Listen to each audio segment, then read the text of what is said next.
ഇക്കഴിഞ്ഞ നിയമസഭാ തെരഞ്ഞെടുപ്പിൽ ഏറ്റവും തിളങ്ങിയ കോൺഗ്രസിന്റെ സ്റ്റാർ ക്യാമ്പയിനർ ആരാണെന്ന് ചോദിച്ചാൽ സംശയലേശമന്യേ എല്ലാവരും ഷാഫി പറമ്പിലെന്ന് ഉത്തരം പറയും. പ്രചാരണ രംഗത്ത് ഷാഫി ഉണ്ടാക്കിയ ഓളം മറ്റാർക്കും അവകാശപ്പെടാനാവാത്തതാണ്. പക്ഷേ കുറച്ചു ദിവസമായി ഷാഫിക്ക് വേണ്ടി എവിടെയും ഇലയനങ്ങുന്നില്ല. ഷാഫി തന്നെ സാമൂഹ്യ മാധ്യമങ്ങളിൽ പ്രത്യക്ഷപ്പെട്ടിട്ട് ദിവസങ്ങളായി. നേരത്തെ ഇട്ട പോസ്റ്റുകളിൽ ഇപ്പോൾ പതിവിന് വിപരീതമായി രോഷപ്രകടനങ്ങളാണ് കാണുന്നത്. കേരളത്തിന്റെ മുഖ്യമന്ത്രിയായി KC വേണുഗോപാലിനെ ഷാഫി പിന്തുണയ്ക്കുന്നു എന്ന് പറഞ്ഞാണ് ഈ പൊങ്കാല മുഴുവൻ. സമാനമായ അനുഭവത്തിലൂടെ കടന്നുപോവുകയാണ് KC അനുകൂലിച്ച മറ്റ് കോൺഗ്രസ് MLA-മാരും.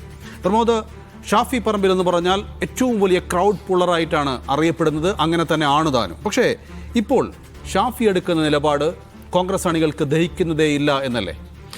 അല്ല, ഇതിൽ ബേസിക് ആയിട്ടുള്ള കാര്യം കേരളത്തിലെ കോൺഗ്രസ് അണികളുടെ വികാരം VD സതീശന് അനുകൂലമാണ്.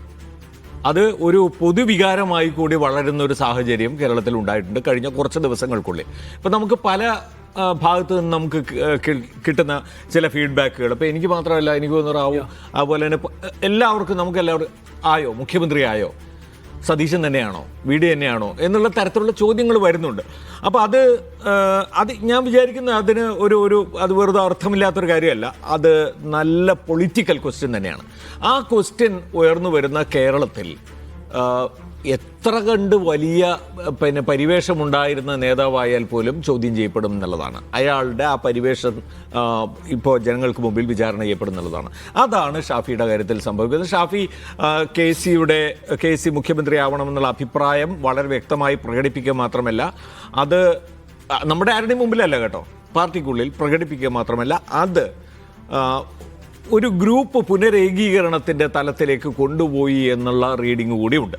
അതായത് ഗ്രൂപ്പ് കാര്യമായ പ്രവർത്തനങ്ങളൊന്നുമില്ലാതിരുന്ന ഗ്രൂപ്പിനെ വീണ്ടും പുനരുജ്ജീവിപ്പിക്കുകയും അതിൻ്റെ നേതൃസ്ഥാനത്തേക്ക് വരികയും ചെയ്യുക എന്ന ഉദ്ദേശമാണ് ഇതിന് പിന്നിലുള്ളത്. എന്ന് വെച്ചാൽ പാർട്ടിക്കുള്ളിലാണ് പുള്ളിയുടെ കളി. പാർട്ടി പിടിച്ചെടുക്കുക അല്ലെങ്കിൽ പാർട്ടി സംഘടനയിൽ ഒരു നിർണായകമായ സ്വാധീനമായി മാറുക എന്നതാണ് ഷാഫി ഉദ്ദേശിക്കുന്നത് എന്നാണ് നമുക്ക് മനസ്സിലാകുന്നത്. അതിൻ്റെ അടിസ്ഥാനത്തിലാണ് ഈ ഒരു നിലപാട് ഷാഫി എടുത്തിരിക്കുന്നത്. മാത്രമല്ല, VD സതീശൻ മുൻകാലങ്ങളിൽ എടുത്തിട്ടുള്ള, അല്ലെങ്കിൽ രാഹുൽ മാങ്കൂട്ടത്തിൻ്റെ കാര്യത്തിലായാലും മറ്റു പല വിഷയങ്ങളിലായാലും വെട്ടൊന്ന് തുണ്ടൻ രണ്ട് എന്ന നിലയിൽ എടുത്തിട്ടുള്ള നിലപാടുകളോടൊന്നും ഇവർക്ക് ഒരിക്കലും പൊരുത്തപ്പെടാൻ കഴിഞ്ഞിട്ടില്ല. ഇവരൊന്നും ഒരു കോൺഗ്രസിൽ നിന്ന് വരുന്ന തരത്തിലുള്ള ഡിസിഷൻസ് ഒന്നും അല്ല വന്നത്. വളരെ വേഗത്തിലും വളരെ കണിശമായും എടുത്ത നിലപാടുകളിൽ പലതും, ഈവൻ നോക്കൂ, വെള്ളാപ്പള്ളിയോട് എടുത്ത നിലപാട്, അല്ലെങ്കിൽ അതുപോലെ കാര്യങ്ങൾ ചെയ്യുന്ന ആളുകളോടുള്ള ഒരു നിലപാട്, സാമുദായിക സംഘടനകളോടുള്ള നിലപാട്, അതിലെല്ലാം എടുത്തിട്ടുള്ള നിലപാടുകൾ ഇവർക്ക് പൊരുത്തപ്പെടാനേ കഴിഞ്ഞില്ല. അതുകൊണ്ട് ഷാഫി എന്ന് പറയുന്നത്, ഷാഫി എങ്ങനെയാണ് നൗഫലെ ഒരു വലിയ നേതാവും വലിയൊരു ഒരു പ്രതിഭാസവുമായി മാറിയത്? എന്താണ് അതിൻ്റെ പിന്നിലുള്ളത്? നമ്മൾ ആലോചിച്ച് നോക്കണം.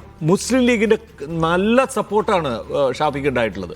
അത് വേറൊന്നും കൊണ്ടല്ല, മുസ്ലിം കാൻഡിഡേറ്റ് എന്ന നിലയിലോ അല്ലെങ്കിൽ ആ നിലയിലുള്ളൊരു ഒരു പരിവേഷം കൊണ്ടല്ല അതുണ്ടായിട്ടുള്ളതെന്ന് നമ്മൾ മനസ്സിലാക്കണം.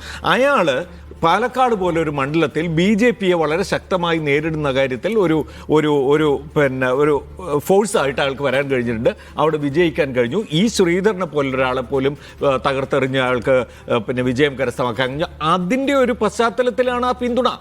അല്ലാതെ ഇദ്ദേഹം ഏതെങ്കിലും ഒരു വലിയ പ്രതിഭാസമാണെന്ന് ആർക്കും തോന്നിയിട്ടൊന്നുമല്ല. അതിൻ്റെ അടിസ്ഥാനത്തിലാണ്, പൊളിറ്റിക്കലായിട്ട് മാത്രമേ കേരളം ചിന്തിക്കുകയുള്ളൂ. അല്ലാതെ യാതൊരു തരത്തിലുള്ള അല്ലാതെയുള്ള ബിംബങ്ങളെ എങ്ങനെ ഉയർത്തിക്കൊണ്ട് തലയിൽ വെച്ച് നടക്കുക എന്ന പരിപാടിയില്ല. അത് പ്രത്യേകിച്ച് മുസ്ലിം ലീഗിന് ഒട്ടുമില്ല എന്ന് ഞാൻ വിചാരിക്കുന്നു. അതിൻ്റെ ഭാഗമായി കൂടി തന്നെയാണ് ഇപ്പോൾ ഈ നിലപാടെടുത്തു കഴിഞ്ഞാൽ പാലക്കാട് എന്നല്ല, വയനാട്ടിൽ എന്നല്ല, വടകര എന്നല്ല, ഈ പറയുന്ന മലബാറിലും മാത്രമല്ല എവിടെ ചെന്നാലും ഷാഫിക്ക് പിന്തുണ കിട്ടുമെന്ന് പ്രതീക്ഷിക്കുകയേ വേണ്ട. നിഷാദ്, ഷാഫി എന്ന് പറയുന്ന ഒരു പ്രതീകം മലയുടെ ഉച്ചിയിലാണ് നിന്നിരുന്നത്. പക്ഷേ ഇപ്പോൾ അദ്ദേഹത്തിന് അതിൽ നിന്ന് താഴേക്കിറങ്ങേണ്ട അവസ്ഥയിലേക്ക് കാര്യങ്ങൾ എത്തിയിട്ടുണ്ടോ?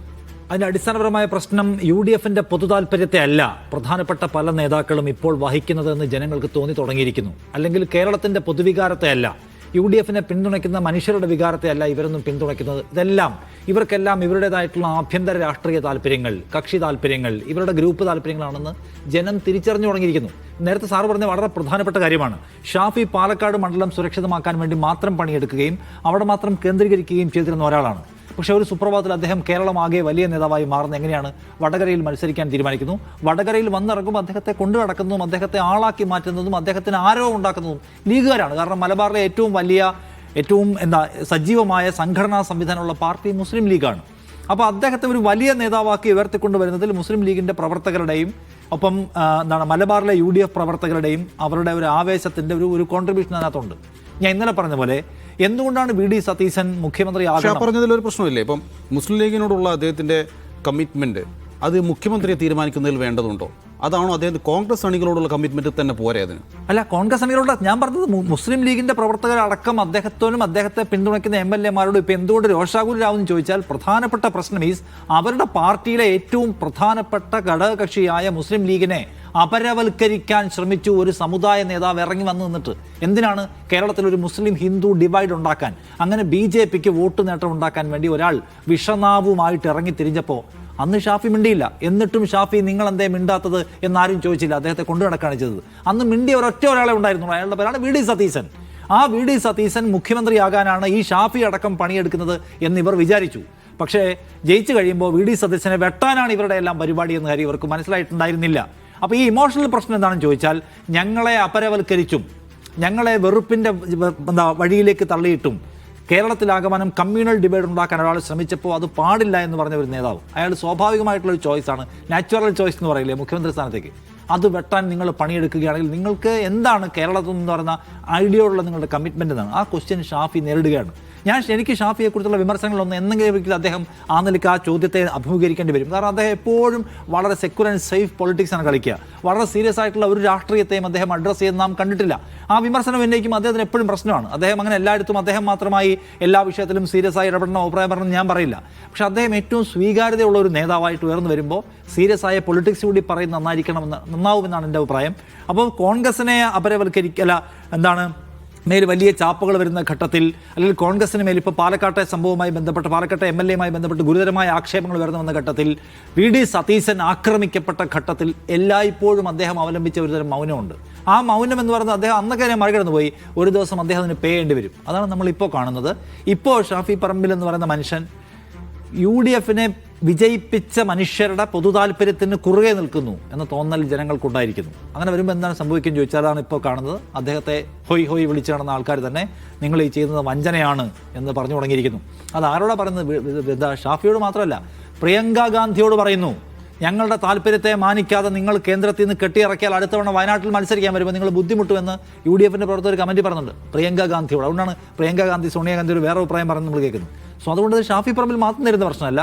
നിങ്ങൾ ഒരു ഫെയർ പൊളിറ്റിക്സ് അല്ല നിങ്ങൾ കളിക്കുന്നതെങ്കിൽ നിങ്ങൾ എക്സ്പോസ് ചെയ്യപ്പെടും. അങ്ങനെ നിങ്ങൾക്ക് മാത്രമായിട്ട് എല്ലാ ജനങ്ങളെയും കണ്ണുകെട്ടി കളിക്കാൻ പറ്റുന്ന ഒരു കളിയൊന്നും ഇവിടെ രാഷ്ട്രീയത്തിലില്ല. എല്ലാവരും നല്ല എഡ്യൂക്കേറ്റഡ് ആണ്. സോ അതാണ് ഷാഫിയുടെ കാര്യത്തിൽ. ഷാഫി ഏതെങ്കിലും ഒരു ദിവസം പേ ചെയ്യപ്പെടേണ്ട ദിവസം ഉണ്ടാവും. ആ ദിവസത്തിലേക്ക് അയാൾ എത്തിക്കൊണ്ടിരിക്കുന്നത് എനിക്ക് തോന്നുന്നു. സാജു, ഒരു നേതാവിനെ ഉയർത്തിക്കാട്ടിയല്ല, ഔദ്യോഗികമായി ഉയർത്തിക്കാട്ടിയല്ല കോൺഗ്രസും UDF-ഉം ഈ തെരഞ്ഞെടുപ്പിനെ നേരിട്ടത്. പക്ഷേ ജനങ്ങളുടെ മനസ്സിൽ ഒരു നേതാവ് ഉണ്ടായിരുന്നു. അത് മനസ്സിലാക്കാൻ കോൺഗ്രസ് നേതൃത്വത്തിന് വലിയ പ്രയാസമൊന്നും ഉണ്ടായി കാണില്ല. അങ്ങനെയുള്ളൊരു നേതാവിനെ ഈ സ്ഥാനത്തേക്ക് കൊണ്ടുവരാനുള്ള ശ്രമം നടക്കുന്നതിനിടെ, അല്ലെങ്കിൽ സ്വാഭാവികമായി വരുന്നതിനിടെ ഇത്തരം ഉടക്കുകൾ നേതാക്കളുടെ ഭാഗത്ത് തന്നെ ഉണ്ടാകുന്നത് ഷാഫിയുടെ കാര്യത്തിൽ മാത്രം ഒതുങ്ങുന്നതല്ലല്ലോ. അല്ല, ഷാഫിയുടെ കാര്യത്തിൽ മാത്രം അത് ഒതുങ്ങില്ല. ഇതിൻ്റെ പ്രശ്നം എന്താണെന്ന് പറഞ്ഞാൽ, ഈ തെരഞ്ഞെടുപ്പ് വിജയത്തിൻ്റെ മുന്നണി പോരാളികളിൽ VD സതീശനാണ് എന്ന കാര്യത്തിൽ ജനങ്ങൾക്ക് സംശയമില്ല. പക്ഷേ ആ VD സതീശനോടൊപ്പം തന്നെ വിയർപ്പൊഴുക്കിയ ഒരാളാണ് ഷാഫി പറമ്പിൽ എന്ന കാര്യത്തിലും എനിക്ക് സംശയമില്ല.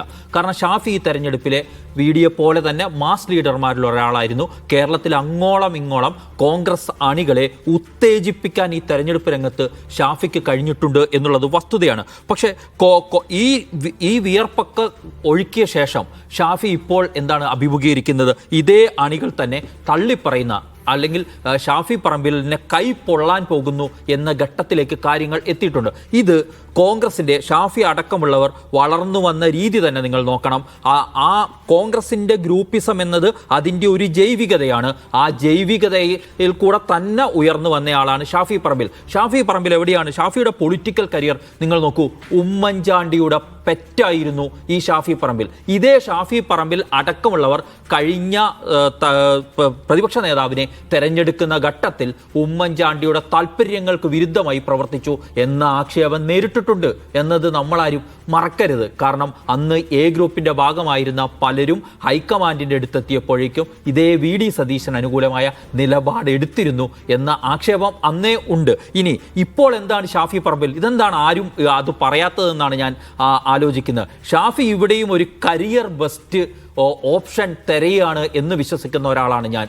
KPCC അധ്യക്ഷ പദവി എന്ന ഒരു പദവി ഒഴിഞ്ഞു വരികയാണ്. അതായത് സണ്ണി ജോസഫ് കേരളത്തിൽ മന്ത്രിയായി കഴിഞ്ഞാൽ ആ പോസ്റ്റ് KPCC അധ്യക്ഷ പദവി ഒഴിവ് വരും. ഇപ്പോൾ KPCCയുടെ ഉപാധ്യക്ഷൻ വർക്കിംഗ് പ്രസിഡന്റുമായി ഇരിക്കുന്ന ആളുകൾ പോലും ചിലപ്പോൾ മന്ത്രിമാരായേക്കാം. അപ്പോൾ KPCC മുഴുവൻ ഉടച്ചു വാർക്കുന്ന ഘട്ടത്തിൽ അവിടെ സംഘടനാപരമായി നിർണായകമായ ഒരു പദവിയിലേക്ക് ഷാഫി എത്താനുള്ള സാധ്യത തള്ളിക്കളയാൻ പറ്റില്ല. അപ്പോൾ ഷാഫി അവിടെ ആർക്കൊപ്പം ആ പദവി കിട്ടാനായി നിലയുറപ്പിക്കണം എന്ന ചോദ്യമുണ്ട്. അവിടെ VD സതീശനേക്കാൾ ഷാഫിക്ക് നിൽക്കാൻ, കോൺഗ്രസിന്റെ ഗ്രൂപ്പ് സമവാക്യങ്ങൾ നിൽക്കാൻ നല്ലത് KC ആണ് എന്നുള്ളത് കൊണ്ടാണ് അങ്ങോട്ട് ചാഞ്ഞിരിക്കുന്നത് എന്നാണ് ഞാൻ മനസ്സിലാക്കുന്നത്. അത് കോൺഗ്രസ് രാഷ്ട്രീയത്തിലെ ചില ലക്ഷ്യങ്ങളുടെ കൂടി ഭാഗമാണ്. ഇനി ഷാഫിയെ പോലെ ഒരു ലീഡറെ കൂടെ നിർത്താൻ കഴിഞ്ഞത് KC വേണുഗോപാലിന്റെ വിജയമാണ് എന്നാണ് കോൺഗ്രസിന്റെ നമുക്ക് ഗ്രൂപ്പിസവും അതിലെ നീക്കുപോക്കുകളും ഒക്കെ അറിയാവുന്ന ഞാൻ മനസ്സിലാക്കുന്ന ഒരു കാര്യം. കാരണം അതിന് കഴിയാതെ പോയതാണ് ഷാഫിയെ പോലെ യുവാക്കളെ ആകർഷിക്കുന്ന, സോഷ്യൽ മീഡിയയിൽ കയ്യടി കിട്ടുന്ന, അല്ലെങ്കിൽ ഷാഫി പറയുന്നതിന് സോഷ്യൽ മീഡിയയിൽ അടക്കം ബലമുള്ള കാലത്ത് അതുപോലൊരു നേതാവിനെ കൂടെ നിർത്താൻ കഴിയാത്തത് VD സതീശന്റെ പരാജയമാണ് എന്നുകൂടി ഞാൻ കാര്യം ചോദിക്കട്ടെ. അതിനകത്ത് എപ്പോഴാണ് അവർ തമ്മിലുള്ള ബന്ധം ഉലഞ്ഞത്? കൃത്യമായി രാഹുൽ മാങ്കൂട്ടത്തിന്റെ വിഷയം വന്നതിന് ശേഷമല്ലേ? അല്ലെ, ഈ വിഷയമുണ്ട്. അതായത് രാഹുൽ മാങ്കൂട്ടത്തിന്റെ കാര്യത്തിൽ കോൺഗ്രസിലെ പഴയ എ ഗ്രൂപ്പുകാർ, ഷാഫി പറമ്പിൽ അടക്കമുള്ളവരുടെ നിലപാടുകൾ VD സതീശൻ എടുത്തതുപോലെ മൂർച്ചയേറിയ നിലപാടല്ലായിരുന്നു. ആദ്യഘട്ടത്തിൽ ഒരു ഒഫീഷ്യലായ പരാതി പോലും ഇല്ലാതെ എന്തിനാണ് ഇത്ര കടുത്ത നടപടിയിലേക്ക് രാഹുൽ മാങ്കൂട്ടത്തിനെതിരെ പോകുന്നത് എന്ന് ചോദിച്ചിരുന്നു. ഈ രാഹുൽ മാങ്കൂട്ടം വിഷയം മാത്രമല്ല ഇതിന്റെ കാരണം എന്നാണ് പറയുന്നത്. ഞാൻ മനസ്സിലാക്കുന്നത് ഷാഫി അടക്കമുള്ളവർ ഇപ്പോൾ ഈ നിലപാട് സ്വീകരിക്കുന്നത് അവരുടെ കരിയർ ബെസ്റ്റ് ഓപ്ഷനുകൾ തിരയുന്നതിന്റെ ഭാഗമാണ് എന്ന കാര്യത്തിൽ ഒരു സംശയവുമില്ല. അല്ല, ഞാൻ പറയുന്നത് ആ പാലക്കാട് ഉപതെരഞ്ഞെടുപ്പ് ഘട്ടത്തിൽ, പ്രചാരണ ഘട്ടത്തിൽ നമ്മൾ ഓർക്കണം, VD സതീശനും ഷാഫിയും രാഹുൽ മാങ്കൂട്ടത്തിലും പിന്നെ ബൽറാമും എല്ലാവരും ഉൾപ്പെടുന്ന ഒരു നിര അല്ലേ? ഇതൊക്കെ പറയുമ്പോഴും സാറേ അപ്പോഴും കോൺഗ്രസിലെ ഗ്രൂപ്പ് സമവാക്യങ്ങൾ ഉണ്ട്. ഇവരൊക്കെ ഏത് പക്ഷത്ത് നിൽക്കുന്നു എന്ന ചോദ്യമാണ്. പഴയ എ ഗ്രൂപ്പ് എന്ന് പറയുന്ന സംവിധാനം ദുർബലമാകുകയും സ്വാഭാവികമായും ഏറ്റവും ശക്തരിലേക്ക് പലരും ചാഞ്ഞു കഴിഞ്ഞിരിക്കുന്നു. അതിന്റെ കൂടി ഭാഗമായിട്ടാണ് KC വേണുഗോപാലിനെ ഇപ്പോൾ ഇത്. അതുപോലെ തന്നെ നമ്മൾ ഈ പറയുന്ന പോലെ സോഷ്യൽ മീഡിയയിൽ പൊട്ടിമുളച്ച ആളുമല്ല ഷാഫി. KSU മുതൽ പ്രവർത്തിച്ചു വന്ന് ഈ കോൺഗ്രസിന്റെ, ഞാൻ നേരത്തെ പറഞ്ഞ ഗ്രൂപ്പിസം എന്ന അതിന്റെ ജൈവികത എന്ന് വേണമെങ്കിൽ വിളിക്കാവുന്ന അതിന്റെ എല്ലാ കളികളും കളിച്ചു വന്ന ഒരാളാണ് ഷാഫി. അയാൾ മറ്റൊരു കളി ഇപ്പോൾ കളിച്ചുകൊണ്ടിരിക്കുന്നു എന്നുള്ളതാണ്. പക്ഷേ അത് ജനങ്ങളുടെ മനസ്സ് വായിച്ചെടുത്തിട്ടുള്ള കളിയല്ല ഇപ്പോൾ കളിക്കുന്നത് എന്നതാണ് ഏറ്റവും പ്രധാനപ്പെട്ട പ്രശ്നം. പലതരത്തിലുള്ള കളികൾ അരങ്ങേറിക്കൊണ്ടിരിക്കുകയാണ്. പക്ഷേ മുഖ്യമന്ത്രി ആര് എന്നുള്ള തീരുമാനം പോലും വരുന്നില്ല എന്നുള്ളതാണ് സത്യം. ഇനിയും കാത്തിരിക്കണം. കോൺഗ്രസിൽ മുഖ്യമന്ത്രി ആരാണ്, കേരളത്തിന്റെ മുഖ്യമന്ത്രി ആരാണ് എന്നറിയുന്നത്. മുഖ്യമന്ത്രി എവിടെ എന്ന ചോദ്യത്തോളം തന്നെ പ്രസക്തമാണ് പ്രതിപക്ഷ നേതാവ് എവിടെ എന്നതും. ജനാധിപത്യ പ്രക്രിയയിൽ 2 പദവികളും ഏറെ പ്രധാനപ്പെട്ടതാണ്. പിണറായി വിജയൻ തന്നെ ആ സ്ഥാനത്തേക്ക് വരുമോ എന്നതാണ് ഇതിനോടൊപ്പം ചോദിക്കപ്പെടുന്നത്. പക്ഷേ മറ്റൊരു ചോദ്യവും ഇപ്പോൾ അന്തരീക്ഷത്തിൽ വലിയ ചർച്ചയായിട്ടുണ്ട്. അത് പ്രതിപക്ഷ ഉപനേതാവ് ഉണ്ടാകുമോ എന്നതാണ്. ആ പദവി CPIക്ക് കിട്ടുമോ എന്നതും അതിൻ്റെ കൂടെ ചോദിക്കുന്നു. പ്രമോദ്, പിണറായി വിജയൻ പ്രതിപക്ഷ നേതാവുമോ എന്ന് നമ്മൾ ഒരുപാട് ചർച്ച ചെയ്ത് കഴിഞ്ഞു. ഒരുപക്ഷെ പിണറായി വിജയനെ സഹായിക്കാൻ ഒരു ഉപനേതാവ് വരുമോ, അത് CPIയിൽ നിന്നാകുമോ എന്നുള്ളതാണ് പുതിയ ചോദ്യം. അല്ല, സഹായിക്കാൻ എന്ന് പറഞ്ഞാൽ ഒട്ടും പിണറായി സമ്മതിക്കില്ല. അല്ലല്ല, അത് ശരിയായ ഒരു പ്രയോഗമാണെന്ന് ഞാൻ കരുതുന്നില്ല. അദ്ദേഹത്തെ സഹായിക്കേണ്ടി വരില്ല. അതായത് പുതിയൊരു നേതാവിനെ വളർന്നു വരാൻ സഹായിക്കാൻ എന്ന് വേണമെങ്കിൽ, പിണറായി സഹായിക്കാൻ വേണ്ടി എന്ന് വേണമെങ്കിൽ പറയാം. നമ്മൾ ഇന്നലെ സംസാരിച്ച സമയത്ത് പറഞ്ഞിരുന്നു, ഇപ്പോൾ KN ബാലഗോപാലിനെ പോലെ ഒരാളെ പ്രതിപക്ഷ നേതൃസ്ഥാനം ഏൽപ്പിക്കുക എന്ന് പറയുന്നത് ഇമ്മീഡിയറ്റ് ആയിട്ട് ചെയ്തു കഴിഞ്ഞാൽ അത് കുറച്ച് ബുദ്ധിമുട്ടുണ്ടാകും. കാരണം ഇത്രയും വലിയൊരു ഭരണപക്ഷം അതിനെ എതിരിടുക എന്ന് പറയുന്നതിനകത്ത് ബാലഗോപാലിനെ പോലെ ഒരു എന്താ പറയുക, ഒരു കുറച്ചുകൂടി മാന്യതയുള്ള ഒരാൾ അത്രയും പിന്നെ തിളച്ചു കയറുമോ എന്നുള്ള ചോദ്യമുണ്ട്. അപ്പോൾ അദ്ദേഹത്തെ ആ ഒരു എന്താ പറയുക, ഒരു തലത്തിലേക്ക് എത്തിക്കുന്നതിന് വേണ്ടി അതിനു മുമ്പായി പിണറായി വിജയൻ പ്രതിപക്ഷ നേതൃസ്ഥാനത്ത് ഇരിക്കുകയും ഇത് ബാലഗോപാലിനെ ആ നിലയിലേക്ക് കൊണ്ടുവരികയും ചെയ്യുന്ന ഒരു പാറ്റേണിലേക്ക് ചിലപ്പോൾ ആലോചിക്കുന്നു എന്നുള്ളതാണ്. അതേസമയം അതേ പൊസിഷന് വേണ്ടിയാണ് മറുപക്ഷത്ത് നിന്നും ആവശ്യമുയരുന്നത്. എവിടെ? CPIയിൽ നിന്ന്. CPI പറയുന്നതിലെ പോയിന്റാണ് കുറച്ചുകൂടി അത് രാഷ്ട്രീയമായി നമുക്ക് കാണേണ്ടത് എന്ന് തോന്നുന്നു. കാരണം ഈ തെരഞ്ഞെടുപ്പിൽ ഇത്ര കനത്ത പരാജയമുണ്ടായതിന് ഒരു പ്രധാന കാരണം എന്ന് പറയുന്നത് ഒറ്റ നേതാവിനെ മുൻനിർത്തിയുള്ള പ്രചാരണമാണ് എന്നുള്ളതാണ്. ഒറ്റ നേതാവ്, ആ നേതാവ് എല്ലാ കാര്യങ്ങളും തീരുമാനിക്കുന്നു. ഒരർത്ഥത്തിൽ ഒരു സ്വേച്ഛാധിപത്യപരമായ രീതിയിലാണ് തീരുമാനങ്ങൾ. കാര്യങ്ങളൊക്കെ എല്ലായിടത്തും ചർച്ച ചെയ്യുകയൊക്കെ ചെയ്യും. പക്ഷെ അന്തിമമായി തീരുമാനം ഒരാളുടെ നോഡിലാണ് ഉണ്ടാവുന്നത് എന്നതാണ് ഭരണത്തെക്കുറിച്ച് തന്നെ ഉണ്ടായിട്ടുള്ള ഒരുപാട് പരാതികൾ. അതൊക്കെ ജനങ്ങളെ സ്വാധീനിച്ചിട്ടുണ്ട് എന്നാണ് അവർ കരുതുന്നത്. അപ്പോൾ ഇപ്പോൾ CPIയുടെ നേതൃയോഗങ്ങൾ ഇപ്പോൾ ഈയിടെ നടന്ന സമയത്തൊക്കെ പിണറായി വിജയനെതിരെ വളരെ വ്യക്തമായിട്ടുള്ള ആരോപണങ്ങളോ അല്ലെങ്കിൽ വിമർശനങ്ങളോ ഒക്കെ വന്നു. അപ്പോൾ അങ്ങനെ നോക്കുമ്പോൾ അവരെ സംബന്ധിച്ചോ അവരുടെ ഒരു കൂട്ടായ ആലോചനയുടെ ഭാഗമായിട്ട് ഒരാൾ പോരാ, ഒരാളായിട്ട് മാത്രം നേതൃത്വം നിന്നു കഴിഞ്ഞാൽ ഉണ്ടാകാവുന്ന പ്രശ്നമാണിത്. അപ്പോൾ അത് ഒരാൾ കൂടി ഉണ്ടാവണം. അങ്ങനെയാണെങ്കിൽ ആ CPIക്ക് കിട്ടണം രണ്ടാമത്തെ ഒരു നേതൃസ്ഥാനം എന്നുള്ളത്. അതിന് പറയുന്ന ഒരു സാധനം എന്താണെന്ന് വെച്ചാൽ 25 സീറ്റുകളിലാണ് CPI മത്സരിച്ച് 8 അവർ ജയിച്ചു. ഏതാണ് 35% വരുന്നു അവരുടെ സ്ട്രൈക്ക് റേറ്റ് അല്ലേ? അതേസമയം CPM-ന് അത്രയില്ല. 60-ലേറെ സീറ്റുകളിൽ 60-ലാണോ അതിൽ കൂടുതലാണോ എനിക്ക് അല്ല, എന്തായാലും 26 സീറ്റ് ജയിക്കുന്നു. അപ്പോൾ അത് ആ സ്ട്രൈക്ക് റേറ്റ് അത്രത്തോളം വരുന്നില്ല, ചെറിയ വ്യത്യാസം വരുന്നു. അപ്പോൾ ഞങ്ങളും അങ്ങനെ കുഴപ്പമില്ലാത്ത നല്ല സ്ട്രൈക്ക് റേറ്റ് ഉള്ള ഒരു പാർട്ടിയാണ്. അപ്പോൾ ഞങ്ങൾക്കും ഇതിൻ്റെ ഈ ഇടതുമുന്നണിയുടെ സെറ്റപ്പിനകത്ത് രണ്ടാമത്തെ സ്ഥാനത്ത് നിൽക്കുന്ന ഒരു പാർട്ടി എന്ന നിലയിൽ ഞങ്ങൾക്ക് അഭിപ്രായം പ്രകടിപ്പിക്കാനുള്ള ഒരു ശേഷിയുണ്ട്. ഞങ്ങൾക്ക് അതിനുള്ളൊരു സേ ഉണ്ടാവണം എന്നുള്ളതാണ് അവരാവശ്യപ്പെടുന്നത്. അതിൽ തെറ്റില്ല എന്ന് എനിക്ക് തോന്നുന്നു. കാരണം നമ്മളിപ്പോൾ CPM-നെ സംബന്ധിച്ചിടത്തോളം പിണറായി വിജയൻ ഉണ്ട്. പിണറായി വിജയൻ പ്രതിപക്ഷ നേതാവ് ആയാലും ഇല്ലെങ്കിലും തൊട്ടടുത്ത ആളെ ആ ഒരു നിലയിലേക്ക് വളർത്തിക്കൊണ്ടുവരുന്നതിനുള്ള ഒരു പാർട്ടി തലത്തിലുള്ള ഒരു പരിശ്രമങ്ങൾ ധാരാളമായി മതിയാവുമെന്ന് എനിക്ക് തോന്നുന്നു. അല്ലെങ്കിൽ പാർലമെന്ററി ലെവലിൽ തന്നെ നടത്തിക്കൊണ്ടുവരാൻ പ്രയാസമൊന്നുമില്ല. പക്ഷേ CPIക്ക് ഒരു പ്രാതിനിധ്യം വരിക എന്ന് പറയുന്നത് ഈ മുന്നണി രാഷ്ട്രീയത്തെ കുറെ കൂടി ബലപ്പെടുത്തുമെന്നാണ് എനിക്ക് തോന്നുന്നത്. ഇപ്പോൾ LDF-നെ സംബന്ധിച്ചിടത്തോളം ലാക്ക് ചെയ്യുന്ന ഒരു പ്രധാനപ്പെട്ട ഏരിയ എന്ന് പറയുന്നത് അതാണ്. ഈ കോൺഫിഡൻസും ഉത്തരവാദിത്വം, അക്കൗണ്ടബിലിറ്റി, എല്ലാ കാര്യങ്ങളും മോൾ തലങ്ങളിൽ നിന്ന് മാത്രം നിന്നതിൻ്റെ പശ്ചാത്തലം അതുമൂലം ഉണ്ടായിട്ടുള്ള ഡാമേജ് പരിഹരിക്കുന്നതിന് ഒരു സെക്കൻഡറി പൊസിഷനിലേക്ക് CPIയിൽ നിന്നുള്ള ഒരു മുതിർന്ന ഒരു നേതാവ് K. രാജൻ വരുന്നു എന്ന് വരികയാണെങ്കിൽ നല്ല കാര്യമാണ്. കുറെ കൂടി അതിനകത്തൊരു ജനാധിപത്യം ഉണ്ടാവുമെന്നാണ് എനിക്ക് തോന്നുന്നത്. സോ അതൊരു ആ നിലയ്ക്ക് ആലോചിക്കുന്നതായിരിക്കും. അല്ലാതെ CPM-ൽ പാർട്ടി തലത്തിൽ നിന്ന് ഒരാളെ ഉയർത്തിക്കൊണ്ടുവരുന്നതിനുള്ള ഒരു പ്രോസസ്സിന് വേണ്ടി മാത്രമായിട്ട് ഒരു പ്രതിപക്ഷ ഉപനേതാവ് എന്ന് പറയുന്നതിൽ നേരത്തെ ഇപ്പോൾ VS ഉണ്ടായിരുന്ന സമയത്ത് കോടിയേരി കൂടി ഉണ്ടായി എന്ന് പറയുന്നു. അതിൻ്റെ കാര്യം എന്താണെന്ന് വെച്ചാൽ അത് ആ പാർട്ടിയിലെ ഇന്റേണൽ ഫൈറ്റിൻ്റെ ഒക്കെ ഭാഗമായിട്ടാണ്. VS-നെ എല്ലാ കാര്യത്തിലും അങ്ങ് അഴിച്ചുവിടാൻ പറ്റില്ല എന്നുള്ളതുകൊണ്ട് മാത്രമുള്ള കാര്യമായി. പാർട്ടി വിരുദ്ധ മാനസികാവസ്ഥയുള്ള ആളായിരുന്നു ഇന്ന് VS-നെ കുറിച്ച് വിലയിരുത്തിയതാണല്ലോ. അതെ, ഈ ഉപമുഖ്യമന്ത്രി പദം മിക്കവാറും പല സംസ്ഥാനങ്ങളിലും കൊടുക്കുന്നത് ഇതുപോലെ അക്കോമഡേറ്റ് ചെയ്യാൻ വേണ്ടിയിട്ടാണ്. പാർട്ടികളെ അക്കോമഡേറ്റ് ചെയ്യാൻ, നേതാക്കളെ അക്കോമഡേറ്റ് ചെയ്യാൻ വേണ്ടിയിട്ട്. പക്ഷേ ഇപ്പോൾ CPI പറയുന്നതനുസരിച്ച് അതും ആ തരത്തിലേക്ക് മാറുന്നുണ്ടോ? പ്രതിപക്ഷ ഉപനേതാവ് എന്നുള്ള പദവി CPI കൂടി അക്കോമഡേറ്റ് ചെയ്യുക, അല്ലെങ്കിൽ നേരത്തെ സാറ് സൂചിപ്പിച്ച പോലെ എല്ലാം ഒറ്റയ്ക്ക് തീരുമാനിക്കേണ്ട എന്നതുകൊണ്ടാണോ? അല്ല, അത് മുന്നണിക്കകത്തെ എന്തെങ്കിലും ഇൻഫൈറ്റ് കൊണ്ടോ അല്ലെങ്കിൽ പവർ അക്കോമഡേഷൻ സംഗതിയാണോ എന്ന് എനിക്ക് സംശയമുണ്ട്. CPIക്ക് ലെഫ്റ്റിനെ തിരിച്ചുവരവിനെ കുറിച്ച് സീരിയസ് കൺസേൺ ഉണ്ട്. CPIM-നും ഉണ്ട്, CPIക്കും ആ കൺസേൺ ഉണ്ട്. അപ്പോൾ ആ കൺസേൺ മുന്നിലുള്ളപ്പോൾ നമ്മൾ എങ്ങനെയാണ് തിരിച്ചു വരിക? അതിനൊരു നേതൃത്വം ഉണ്ടാവുക പ്രധാനമാണ്, കളക്റ്റീവ് ലീഡർഷിപ്പ് ഉണ്ടാവുക പ്രധാനമാണ്. ഒറ്റ ഒരാൾ മാത്രമായി കഴിഞ്ഞാൽ പ്രശ്നമാവുമെന്ന് മനസ്സിലാക്കുന്നു അവർ. അപ്പോൾ ആരാണ് ജനങ്ങൾക്ക് മുമ്പിൽ നമുക്ക് അവതരിപ്പിക്കാൻ കഴിയുന്ന നേതാക്കൾ? അങ്ങനെ നോക്കുമ്പോൾ ജയിച്ചു വന്നവരുടെ അവൈലബിലിറ്റി പ്രശ്നം നല്ലതുപോലെ ലെഫ്റ്റ് അനുഭവിക്കുന്നുണ്ട്.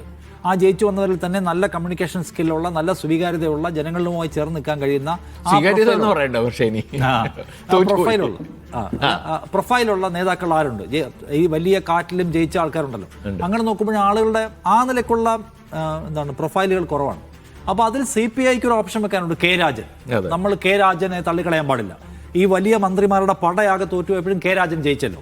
K. രാജൻ ജയിച്ചത് കൊണ്ട് മാത്രമല്ല അദ്ദേഹം സ്വീകാര്യതയുള്ള ആളെന്ന് പറയാൻ കാര്യം, അദ്ദേഹം കഴിഞ്ഞ സർക്കാരിലെ ഏറ്റവും മികച്ച മന്ത്രിമാരിൽ ഒരാളായിരുന്നു.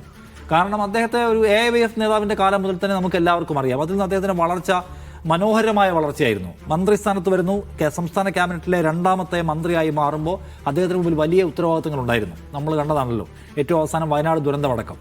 ആ ദുരന്തത്തിലടക്കം ഇടപെടുകയും അവിടുത്തെ പുനരധിവാസ പ്രക്രിയയിലടക്കം വളരെ സവിശേഷമായിട്ടുള്ള അദ്ദേഹത്തിൻ്റെ കോൺട്രിബ്യൂഷൻ നിർവഹിക്കുകയും ചെയ്ത ആളാണ്.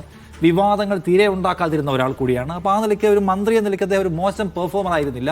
അതിനുള്ള റിവാർഡ് കൂടിയാണ് അദ്ദേഹത്തിന് ഈ തെരഞ്ഞെടുപ്പ് ഫലം. കാരണം മൊത്തം കുറ്റിയേറ്റ് പോകുമ്പോഴും അദ്ദേഹത്തിന് നിൽക്കാൻ കഴിഞ്ഞു. ആ സ്വീകാര്യതയെ നമ്മൾ എന്ത് ചെയ്യണം, സെല്ല് ചെയ്യേണ്ടതുണ്ട് എന്ന് CPIക്ക് തോന്നുന്നത് ഒരു മോശം കാര്യമല്ല.